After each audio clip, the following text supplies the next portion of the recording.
एक मिनिट, काय म्हणली म्हातारी तू? तुझं घर कोणत्या स्वप्नाच्या दुनियामध्ये जगती तू? विसरली का तू? हे घर मला हुंड्यामध्ये आलं आणि ते पण माझ्या पप्पांना दिलंय. वहिनी तुम्ही असं कसं बोलायला लागले आईला? तू ग बस रे, मला कोणी विचारणार? आला 2 दिवसात तिथे येऊन टपाकला. माझ्या पप्पांना घर दिलं तिथंच बसतात आणि माझ्याच कमाईचं खातात आणि मला धमकी दाखवतात पुन्हा.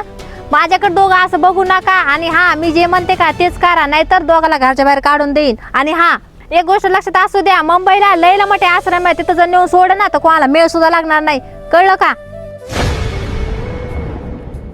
पोरा काय नको म्हणू, आपणच जाऊ. आई जाऊ दे, रडू नको, चला आई.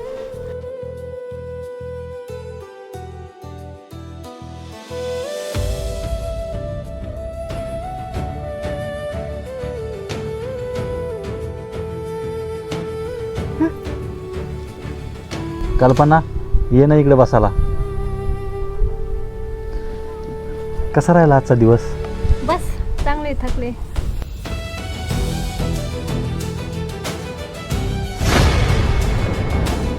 सुनबाई हे धर, हे सोनं तो मला दिलेलं मला कोणतंच नाही सामान पाहिजे.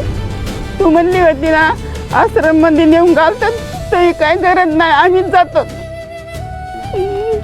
आश्रम का आम्ही रोडावर भीक मागून खाऊ, आम्हाला काय नको तुझं. सुनबाई तू लय बोलली आम्हाला, तर आम्हाला काय इज्जत असेल ना?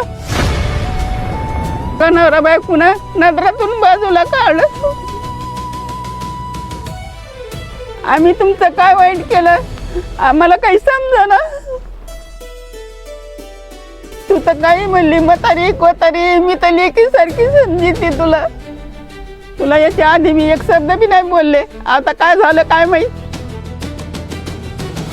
ए म्हातारे, कवाची बडबड लावली, चल निघितून आता, बस झालं. हा कवाची बडबड लावली, चल निघा दोघं बी आता इथून. आई जाऊ दे, चला आता.